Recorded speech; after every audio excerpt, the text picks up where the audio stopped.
Hi friends, Mahanadi சீரியலில் இன்றைக்கி நாளைக்கான எபிசோடு பார்க்கலாம். புதுசாக பார்க்குறவங்கள இருந்தால் சப்ஸ்கிரைப் பண்ணிக்கோங்க, லைக்கு ஹைப்பு கொடுத்து விடுங்க. வாங்க வீடியோக்குள்ளே போகலாம். நேற்றுக்கு எபிசோடு இதில் முடிச்சிருப்பாங்கன்றதை பார்த்தீங்கன்னா, விஜய் பாப்பாவை திட்டுவார். ஏன் அதிக பிரசங்கி வேலைத்தனமாக நான் ஒரு ஃபோட்டோவை பார்க்க வேணான்னு சொல்கிறேன், அதை மீறி எதுக்கு நீ பார்க்குற அப்படின்னு சொல்லிட்டு திட்டிடுவார். அப்படியே எபிசோடு முடிச்சிருவாங்க. இன்றைக்கி பார்த்திங்கன்னா, பாப்பா அழுதுகிட்டே தாத்தா ஒரு சோமுக்கிட்ட தான் சொல்லுவாள், தாத்தா அந்த மாதிரி அப்பா திட்டாருன்னு. ஏன்டாம்மா அப்படி அழுகுற அப்படின்னு சொன்னதுக்கு, அப்பா என்னை திட்டாருன்னு. என்னத்துக்கு திட்டினா, இந்த மாதிரி அப்பா அம்மா ஃபோட்டோ காமிக்க சொன்னால், அம்மா ஃபோட்டோ அப்பா மட்டும் பார்த்தாரு, நான் பார்க்குறதுக்கு கேட்டதுக்கு என்னை திட்டினாரு. ஏற்கனவே ஒரே ஒரு முறை தான் ஃபோனில் காமிச்சிருக்கிறாரு. இப்படி குழந்தையிலேருந்து இப்போ வரலையும் நான் அம்மா இல்லாத நான் வளர்ந்தேன், அட்லீஸ்ட் ஃபோட்டோவாவது காமிங்க நான் பார்க்குறேன்னு சொன்னதுக்கு அப்பா என்னை திட்டாரு. எனக்கு ரொம்ப அழுகையாக வருது தாத்தா அப்படின்னு சொன்னதுக்கு, அழாதடா அப்படின்னு சொல்லிட்டு சொல்லுவாங்க. அதுக்கப்புறம் ராதா கிட்ட பாப்பா கூட்டிகிட்டு போமா அப்படின்னு சொல்லுவாங்க. விஜய்கிட்ட சோமு சொல்லுவார், எதுக்குடா பாப்பாவை திட்டுற நீ, யார் மேலே இருக்கிற கோவத்தில் கொண்டு ஏன் பாப்பா மேலே காமிக்கிற, அவள் ஃபோட்டோ தானே காமிச்சேன், நீ காமிக்கலனாலும் பரவாயில்ல பார்க்க வேணான்னு சொல்கிறதுக்கு ஆல்ரெடி காமிச்சிட்டல, அப்போ நீ காமிக்கிறதுல என்ன உனக்கு பிரச்சனை அப்படின்ற மாதிரி தான் அவர் கேட்பார். ஏதோ அந்த நேரத்தில் டென்ஷனில் இருந்த தாத்தா, அதெல்லாம் திட்டேன் நான் அப்படின்ற மாதிரி தான் அவர் சொல்லுவார். உடனே பார்த்தீங்கன்னா, பாப்பா தான் சாரதாவுக்கு கால் பண்ணுவாங்க. ஒரு யமுனா ஃபோன் எடுத்துகிட்டு போயிட்டு, யார் நம்பர்னு தெரிலம்மா, புதுசாக கால் வருது உனக்கு அப்படின்னு கேட்டதுக்கு, ஸ்பீக்கரில் போட பேசலான்னு சொல்லி கேட்டதுக்கு, சாரதா பாட்டி அப்படின்னு சொல்லிட்டு அம்மு பேசுகிறா அப்படின்னு, இது யாருடைய நம்பர்னா ராதா பாட்டி நம்பரு அப்படின்னு. ஏன் அப்பா ஃபோன்லேருந்து பண்ணல, அப்பா திட்டாரு, அதனால கோவத்தில் அவர் ஃபோன்லேருந்து பண்ணல, அதனால ராதா பாட்டி ஃபோன் நம்பர்லேருந்து பண்ணுறேன் நான் அப்படின்னு சொல்லிட்டு பாப்பா சொல்லுவாள். உடனே என்னாச்சுடா அப்படின்னு கேட்டதுக்கு, இவங்க சாரதா என்ன சொல்லுவாங்க, நீ எதனா தப்பு பண்ணியிருந்ததால திட்டுவாங்க, அப்பா உன்னை எப்படி நல்லாலாம் பார்த்துக்கிறாருல, அப்பாவை அந்த மாதிரிலாம் சொல்லக்கூடாது, இருந்தாலும் நான் அம்மா ஃபோட்டோ காமின்னு சொல்லிட்டு சொன்னேன், நான் காமிக்கவே இல்லை, அதுக்கு என்னை திட்டாங்க, அதுக்கு என்ன பரவாயில்ல விடு, அப்பா கோவத்தில் சொல்லியிருப்பார், அதெல்லாம் யோசிக்கக்கூடாது என்ன, சரி என்னை பார்க்கவே மாட்டிங்களா, எங்கேயும் ஸ்கூலுக்கும் அனுப்ப மாட்டேங்கிறாரு, உங்கள் வீட்டுக்கும் அனுப்ப மாட்டேங்கிறாரு, எனக்கு போர் அடிக்குது பாட்டி அப்படின்னு பாப்பா சொல்லுவாள். சரிடாம்மா நான் பார்க்குறேன் அப்படின்னு சொல்லிட்டு சொல்லுவாங்க. அதுக்கப்புறம் இவங்க சாரதாவும் கங்காவும் தான் விஜய் வீட்டுக்கு போவாங்க.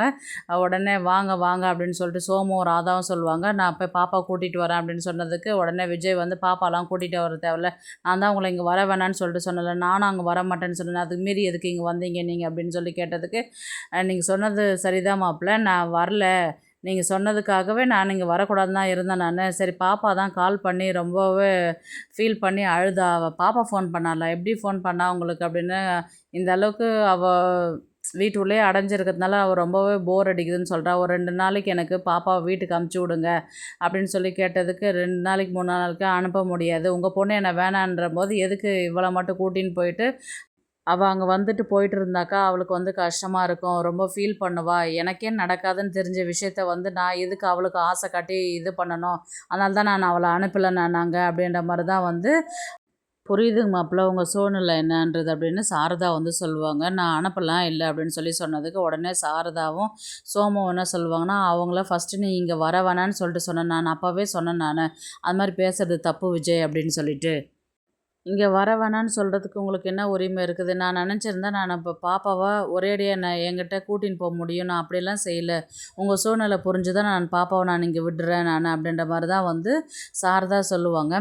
இருந்தாலும் உடனே ராதா என்ன சொல்லுவாங்கன்னா, அவங்க சொல்கிறதுலேயும் சரிதானப்பா, இப்போ நம்ம எவ்வளோ குழந்தைகிட்ட வேணான்னு சொல்கிறோமோ அதை தான் வேணும்னு அடம் பிடிப்பா, இப்போது நம்ம எல்லாம் வேணான்னு சொல்கிறோம், அங்கே வேணான்னு சொன்னதுனால உடனே நமக்கெல்லாம் தெரியாத அவள் கால் பண்ணி அவங்கக்கிட்ட பேசுகிறான்னா எந்த அளவுக்கு அவங்கள மேலே எவ்வளோ பாசம் வச்சுருக்குறான்றது எப்படி தெரியுது இல்லையா, அதனால் அவளை அனுப்பி விடுவோம், நம்ம ஓவராக அவளை ஃபோர்ஸ் பண்ணும்போது அவளுக்கு நம்ம மேலே வெறுப்பு தான் வரும், அதனால் அவளை ஃப்ரீயாக விடுவோம், அவள் போக்கிலே விட்டாக்கா அவள் அதெல்லாம் எதையும் யோசிக்க மாட்டா, நம்ம அதை போகக்கூடாது அவங்கக்கிட்ட பேசக்கூடாதுன்னும் போது தான் அப்போ அவள் அதையே தான் நம்ம செய்யணும்னு எதிர்பார்ப்பா, நமக்கு தெரியாத ஃபோன் பண்ணி அவங்கள வர வச்சுருக்குறான்னா அப்போ எந்த அளவுக்கு அவள் மனசில் அவங்களே நினச்சிட்டு இருப்பா இல்லையா, அதனால் நீ அதை பற்றியெல்லாம் எதுவும் யோசிக்காத அப்படின்னு சொன்னதுக்கு விஜய் கொஞ்சம் ஃபீல் பண்ணி, சரி நான் 3 நாள்லாம் அனுப்ப மாட்டேன், நான் ஒரு நாள் மட்டும்தான், காலையில் போயிட்டு நைட்டு இருந்துட்டு அடுத்த நாள் காலையில் வந்துடணும் அவ்வளோதான் அப்படின்ற மாதிரி சொன்னதுக்கு, சரி சோமு என்ன சொல்லுவேன், போமா ராதா ட்ரெஸ் எல்லாம் பேக் பண்ணி பாப்பா கூட்டிகிட்டு வா அப்படின்ற மாதிரி சொல்லுவாங்க.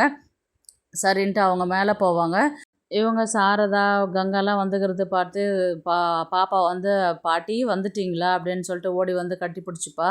"எப்படிடா இருக்க தங்கம்?" அப்படின்னு சொன்னா, "நான் நல்லா இருக்கிறேன் பாட்டி. அப்பா தான் என்ன திட்டிட்டாங்கன்னு." "நீ எதனா தப்பு பண்ணியிருப்படா. அதனால தான் அப்பா திட்டியிருப்பாங்க. அதெல்லாம் யோசிக்கக்கூடாது என்ன. சரி நம்ம வா வீட்டுக்கு போகலாம். அப்பாக்கிட்ட பாய் சொல்லிட்டு வா." அப்படின்னு சொல்லிட்டு சொல்லுவாங்க. "நம்ம அங்கே வீட்டுக்கு போகிறோம்மா." அப்படின்போது ஹையா ஜாலி பாப்பாலாம் இருக்கிறாள்ல, அவள் ஃப்ரெண்டு கங்கா பொண்ணு இருக்கிறாள்ல, அதனால விளையாடுறதுக்கெல்லாம் ஆள் இருக்குது. வா நம்ம போகலான்னு சொல்லிட்டு கூட்டிகிட்டு போவாங்க. பாப்பாவும் கிளம்பி போவான். அந்த நேரம் பார்த்து அவங்க காவேரியும் ஸ்கூல்லேருந்து முடிச்சுட்டு அங்கே வருவாங்க. அம்மு எப்போ வந்த? உங்கள் அப்பாவும் வந்திருக்கிறாரா?" அப்படின்னு சொல்லி கேட்டதுக்கு, "அப்பா வரல, நான் மட்டும் தான் வந்திருக்கிறேன் மிஸ்." அப்படின்னு சொல்லிட்டு சொல்லுவாள். "நான் உங்களை ரொம்ப மிஸ் பண்ணேன் மிஸ்." அப்படின்னு சொல்லிட்டு பாப்பா சொல்லுவாள். "நானும் தான்டா அம்மு." அப்படின்னு சொல்லிட்டு கட்டி பிடிச்சி முத்தம் கொடுப்பாங்க. "சரி வா விளையாடலாம்." அப்படின்னு சொல்லிட்டு இவங்கெல்லாம் விளையாடிட்டு பேசிகிட்டு இருப்பாங்க. அந்த நேரம் பார்த்தீங்கன்னா இவங்க காவேரி பார்க்குற வேண்டிய மாப்பிள்ளை தான் வந்து பார்த்தீங்கன்னா வீட்டில் வந்து கத்திக்கிட்டு இருப்பார். "என்ன நினச்சிட்டு இருக்கிறீங்க? நீங்களாக தான் வந்து பேசுனீங்க, நீங்களாக தான் வந்து சம்மதம் பேச சொல்லி கூப்பிட்டீங்க. நீங்கள் இந்த மாதிரிலாம் பண்ணிகிட்ருப்பீங்க நான் நினச்சி கூட பார்க்கவே இல்லை. எனக்கு இந்த கல்யாணமே வேணாம்." அப்படின்ற மாதிரி தான் வந்து சொல்லுவாங்க. "என்ன ஆச்சு? என்ன நடந்துன்னே தெரியாது, இப்படி தாம் தூம்னு வந்து ஏன் குதிக்கிறீங்க?" அப்படின்ற மாதிரி தான் வந்து காவேரி கேட்பா. "இன்னும் என்னங்க நடக்கணும்? கல்யாணமே எனக்கு இந்த கல்யாணத்தில் விருப்பமே இல்லை. இனி இந்த கல்யாணம் பேசுனது சம்மந்தம் பேசுனது எல்லாமே வந்து முடிச்சிருங்க. இனி உங்களுக்கும் எனக்கும் எந்த சம்மந்தம் இல்லை." அப்படின்ற மாதிரி சொன்னதுக்கு, "முதல்ல என்ன விஷயம்னு சொல்லிவிட்டு அதுக்கப்புறம் பேசுகிறீங்களா?" அப்படின்ற மாதிரி தான் வந்து காவேரி வந்து அந்த மாப்பிள்ளைகிட்ட வந்து சொல்லுவார். அவர் வந்து என்ன சொல்லுவார்னா, "என்ன நினச்சிட்டு இருக்கிறீங்களா? இந்த மாதிரி ஒருத்தவங்க கால் பண்ணி எனக்கு வந்து அவங்களுக்கு ஏற்கனவே வேறு ஒருத்தவங்கள லவ் பண்ணுறாங்க. நீங்கள் வந்து எதுக்கு வந்து கல்யாணம் பண்ணுறதுக்கு வரீங்க? உங்களுக்கு அவங்களுக்கும் செட் ஆகாது. அவங்க ஃபேமிலி வேறு உங்கள் ஃபேமிலி வேறுன்னு என்னென்னவோ பேசிட்டு போகிறாங்க. இதெல்லாம் செட் ஆகாதுங்க." ஆரம்பத்தில் பேசும்போது அவர் வந்து ஒரு முறை தொந்தரவு பண்ணார். "உங்கள் அம்மா வந்து பேசுனாங்க. இதெல்லாம் எனக்கு சரிப்பட்டு வராதுங்க.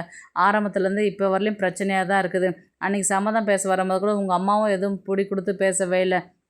அதனால் இந்த கல்யாணம் எதுவும் நடக்காதுங்க." அப்படின்னு சொல்லிட்டு அவர் வந்து கத்திட்டு கிளம்பிடுவார். உடனே வந்து காவேரிக்கு உடனே விஜய் தான் வந்து மறுபடியும் ஏதோ கால் பண்ணி பேசியிருக்கிறாரு போல் அப்படின்ற மாதிரி தான் வந்து சொல்லுவாங்க. நினச்சிக்கிட்டு என்ன பண்ணுவாங்க, விஜய் பார்க்குறதுக்கு தான் நேராக உடனே அங்கே கிளம்பி போவாங்க.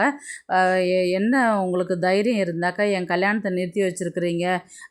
மாப்பிள்ளைகிட்ட வந்து தேவையில்லாத ஏன் பேசுனீங்க? ஆரம்பத்துலேருந்தே உங்களுக்கு அவரை பிடிக்கவே இல்லை. அவர்கிட்ட போய் ஏன் தேவையில்லாதெல்லாம் பேசி இன்றைக்கி கல்யாணமே வேணான்னு முடிவு பண்ணிட்டார் அவர்." அப்படின்னு சொன்னபோது விஜய்க்கு ஒரே சந்தோஷமாகவே இருக்கும். "கல்யாணம் நின்றுச்சா? கல்யாணம் நடக்கலையா?" அப்படின்ற மாதிரி அந்த ஒரு இதில் இருப்பார். காவேரி வந்து அவ்வளோ கோவத்தில் திட்டிக்கிட்டே இருப்பாங்க. இவங்க வந்து என்ன பண்ணுவாங்கன்னு பார்த்தீங்கன்னா, "நான் இவ்வளோ சீரியஸாக பேசிகிட்டு இருக்கிறேன், இவர் சிரிச்சுக்கிட்டு ஜாலியாக இருக்கிறாரு. அப்போ இவர் தான் பண்ணியிருப்பாரோ?" அப்படின்ற மாதிரி தான் வந்து கன்ஃபார்ம் பண்ணிவிட்டு ஓவராக இன்னும் திட்ட ஆரம்பிப்பாங்க. ஆனால் ஆக்சுவலாக பார்த்தீங்கன்னா இந்த விஷயத்த வந்து விஜய் வந்து அந்த கல்யாண பையன்கிட்ட சொல்லியிருக்க மாட்டார். நிவின் தான் வந்து கால் பண்ணி சொல்லியிருப்பார். ஆனால் வந்து காவேரி வந்து தப்பாக புரிஞ்சுட்டு இருப்பாங்க. விஜய் தான் வந்து எல்லாத்தையுமே சொல்லிகிட்டு இருக்கிறாரு அப்படின்னு சொல்லிட்டு. ஏன்னா விஜய் வந்து லைஃப்பில் இனி காவேரியே வேணாம் அப்படின்ற மாதிரி தான் முடிவு பண்ணிவிட்டு இந்த ஊரை விட்டே போகிற சூழ்நிலைக்கு அவர் வந்துட்டாருன்னும் போது, அவர் இனி அவள் சந்தோஷமாச்சு, அவள் யாரையாவது கல்யாணம் பண்ணிக்கிட்டு போனால் எனக்கு என்ன அப்படி சொன்னவர் கண்டிப்பாக அவர்கிட்ட கால் பண்ணி இவர் பேசியிருக்க மாட்டார். நிவின் தான் சொன்னதுனால இப்போது ஆனால் காவேரி வந்து தப்பாக புரிஞ்சுக்கிட்டாங்க. உடனே விஜய் தான் வந்து சாரதாக்கு கால் பண்ணி, "என்ன இவ வந்து என்னென்னவோ சொல்லிட்டு இருக்கிறா, நான் எதுவுமே அவங்கக்கிட்ட சொல்லவே இல்லை. அதுதான் மாப்பிள்ளை எனக்கும் தெரியல. நீங்கள் சொல்லலைன்றது எனக்கும் புரியுது. ஆனால் யார் என்ன சொன்னாங்கன்றது தெரியல. ஆனால் அந்த பையனும் வந்து வீட்டில் வந்து நீ இனி இந்த கல்யாணம் நடக்காதுன்னு சொல்லிட்டு அவனும் வந்து இங்கே குதிச்சுட்டு போயிருக்கிறான். என்ன நடக்குதுன்னு எனக்கும் ஒன்றும் புரியவே இல்லை."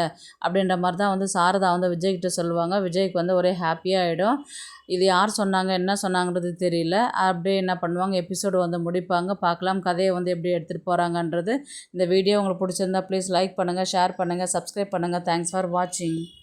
இந்த வீடியோ உங்களுக்கு பிடிச்சிருந்தா ஒரு லைக் போடுங்க.